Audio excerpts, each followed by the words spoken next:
Perkenalkan, nama saya Paulina Hirang, NIM 2019-4142. Saya perwakilan dari kelompok 7. Kami di sini mengangkat tema tentang pemeliharaan bekicot. Yang pertama, pengertian bekicot. Bekicot merupakan salah satu hewan dengan kelimpahan spesies yang cukup besar. Hewan ini merupakan salah satu siput darat yang memiliki cangkang. Bekicot juga termasuk pada filum Mollusca kelas Gastropoda. Di Indonesia, bekicot sangat mudah ditemukan, apalagi di daerah lembah. Bekicot juga umumnya merupakan hewan tropis yang marak bermunculan pada saat musim hujan. Di samping bentuk tubuhnya yang lunak, bekicot ternyata memiliki banyak manfaat. Salah satunya pada lendir bekicot. Lendir bekicot memiliki fungsi, di antaranya dapat menyembuhkan luka atau goresan, perawatan kulit. Klasifikasi bekicot. Bekicot adalah salah satu hewan invertebrata yang banyak ditemukan di kehidupan sehari-hari. Bekicot juga merupakan salah satu jenis hewan moluska yang merupakan hewan yang bertubuh lunak. Tubuh lunak dilindungi oleh cangkang, meskipun ada juga yang tidak bercangkang. Ciri-ciri bekicot. Yang pertama, kerucut dari tabung yang melingkar seperti konde. Yang kedua, puncak kerucut merupakan bagian yang tertua, disebut apex. Yang ketiga, sumbu kerucut disebut columella. Yang keempat, gelung terbesar disebut bodywork dan gelung-gelung di atasnya disebut spire. 5. Alat indera pada keong meliputi mata, tentakel, os paridia, dan statociti. Yang keenam, berkaki lebar dan pipi pada bagian ventral tubuhnya. Yang ketujuh, bergerak lambat menggunakan kakinya. Dan yang kedelapan, memiliki lendir seperti ingus. Jenis-jenis bekicot. Bekicot diternakan umumnya jenis Ahatina fulica yang banyak disenangi orang karena bekicot jenis ini banyak mengandung daging. Konon di Eropa, bekicot jenis ini digunakan sebagai bahan baku makanan yang disebut escargot. Manfaat bekicot. Selain pakan ternak, bekicot merupakan sumber protein hewani yang bermutu tinggi karena mengandung asam-asam amino esensial yang lengkap.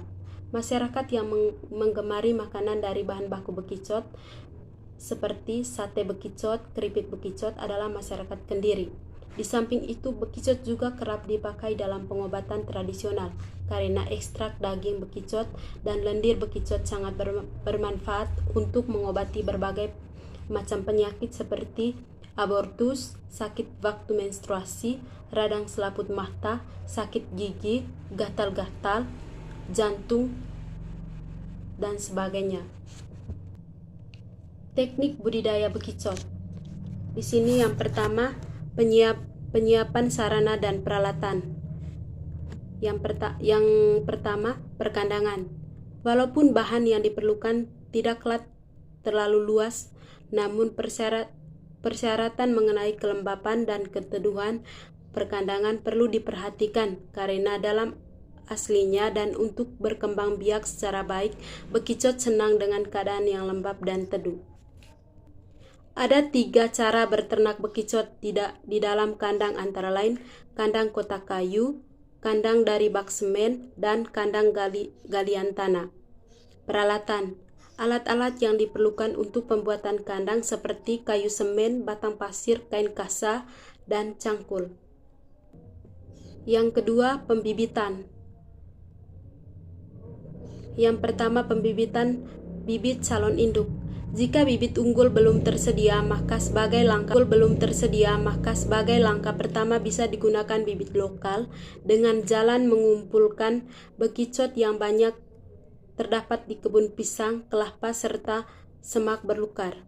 Yang kedua, reproduksi dan perkawinan. Bekicot biasanya mulai kawin pada usia 6-7 bulan di tempat pemeliharaan yang cukup memenuhi syarat. Pada masa kawin, bekicot betina mulai menyingkir ke tempat yang lebih aman. Yang ketiga, proses kelahiran. Telur bekicot akan menetas setelah usianya cukup. Pada waktu telur itu menetas dan menjadi anak cangkang, biasanya tidak ditunggui induk. Begitu bekicot selesai bertelur, telurnya ditinggalkan begitu saja. Telur bekicot akan pecah sendiri melalui proses alam. Penetasan bekicot hingga menjadi anak tergantung pada keadaan tempat dan waktu tetas. Pemeliharaan bekicot. Pemeliharaan bekicot bisa dilakukan dengan cara terpisah. Bisa juga secara campuran di dalam suatu tempat. Meskipun cara terpisah membutuhkan tempat khusus, tetapi ada keuntungannya.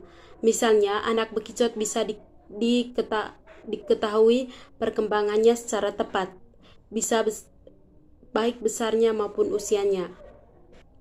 Beberapa perawatan teknis dalam budidaya bekicot diantaranya meliputi: yang pertama, menjaga kelembapan lingkungan. Bekicot sangat suka tempat yang lembab, sehingga untuk mempertahankan kelembapan lingkungan bisa digunakan atap atau perlindungan lain. Yang kedua, mempertahankan kondisi lingkungan. Yang ketiga, pemberian pakan yang bermutu secara teratur. Yang keempat, menjaga area agar tidak dimasuki hewan lain. Yang kelima, menjaga bekicot agar tidak keluar dari area pemeliharaan. Mungkin itu saja yang dapat saya jelaskan. Terima kasih.